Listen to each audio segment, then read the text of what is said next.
സാഹോദര്യവും സൗഹൃദവും നിറഞ്ഞ സംഗമത്തിൽ ബഹുമാന്യമായ ഉസ്താദുമാർക്കും സ്നേഹമുള്ള സഹപാഠികൾക്കും എൻ്റെ ഹൃദയത്തിൻ്റെ സ്നേഹത്തോടെ അസ്സലാമു അലൈക്കും വറഹ്മത്തുള്ളാഹി വബറകാതുഹു.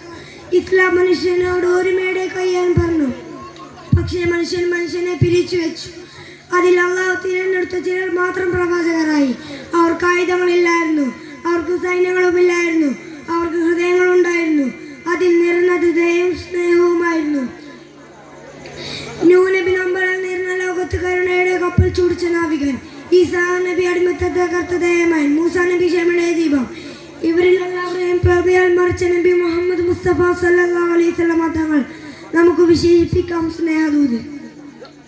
ഉഹുദിൽ അവിടുത്തെ പല്ല് പൊട്ടുകയും തലമുറയുമായപ്പോൾ പൊറുക്കണമെന്നാഥ അവർക്ക് അറിവില്ലാത്തത് കൊണ്ടല്ലേ അക്രമത്തിലും സ്നേഹമാണ് പ്രകടിപ്പിച്ചത്. ഇതൊരു മാനവനാണോ പറഞ്ഞത്? അല്ല, ഇതൊരു ദൈവിക സ്നേഹത്തിന്റെ കരുണ സ്വരൂപമാണ്. അവിടുന്ന് പറഞ്ഞത്, കുട്ടികളെ സ്നേഹിക്കാത്തവരും മുതിർന്നവരെ ആദരിക്കാത്തവരും ഞങ്ങളിലല്ല.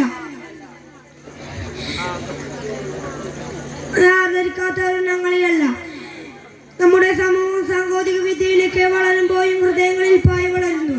ഖുർആൻ പറയുന്നു, നബിയെ, ഈ ഭൂലോകം മുഴുവൻ കരുണയുടെ ആലിംഗനം ചെയ്യുക. അവിടെ ഇവിടെ പറഞ്ഞപ്പോഴും തന്റെ ഏറെ ഉമ്മത്തിനെ കുറിച്ചായിരുന്നു അവസാന വാക്കുകൾ. കൂട്ടുകാരെ, ഒരു നിമിഷം കണ്ണുകൾ അടച്ചു നോക്കുക. അവിടുത്തെ കാലം, മദീനയുടെ പൊടിയേറിയ വഴികൾ, സഹാബികൾ ചുറ്റും. ഒരാൾ മുന്നിലേക്ക് ഓടുന്നു, യാ റസൂലുള്ളാഹ്. നബി സല്ലല്ലാഹു അലൈഹി വസല്ലം തങ്ങൾ ഭയക്കാതെ തന്റെ ജനങ്ങളെ കൂട്ടിച്ചേർത്തു.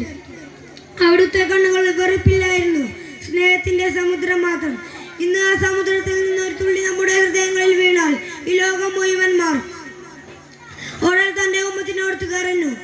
അപ്പോൾ ജിബ്രീൽ അലൈഹിസ്സലാം ചോദിച്ചപ്പോൾ പറഞ്ഞു, എന്റെ ഉമ്മത്തിനോർത്താണ് എനിക്ക് ഭയം. അള്ളാഹു നിർദ്ദേശം നൽകി, അങ്ങയെ ഉമ്മത്തിനെ ഞാൻ സന്തോഷിപ്പിക്കും, അങ്ങയെ വിഷമിപ്പിക്കില്ല. നമ്മളോടുള്ള മരണാന്തര വരെ നീളുന്ന സ്നേഹത്തിന്റെ തെളിവാണിത്. എന്റെ ഉമ്മത്ത് എവിടെയാണെന്ന് ചോദിച്ചാൽ ഹൗലുൽ കൗസറിൽ നിന്ന് ആദ്യം കുടിപ്പിക്കാൻ അവിടെ കാത്തിരിക്കും. അവിടുന്ന് പറഞ്ഞത്, എന്റെ സഹോദരങ്ങളെ കാണാൻ എനിക്ക് ആഗ്രഹമുണ്ട്. ഞങ്ങളല്ലേ അവർ? അല്ല, നിങ്ങൾ എൻ്റെ സഹപ്രവാചകർ, എൻ്റെ സഹോദരന്മാർ. അവർ എന്നെ കണ്ടിട്ടില്ല, അവരെന്നിൽ വിശ്വസിച്ചവരാണ്. അതായത് നമ്മുടെ നൂറ്റാണ്ടുകൾക്ക് ശേഷം ജനിക്കുന്നവരെയും സഹോദരന്മാരെന്ന് വിളിക്കണം.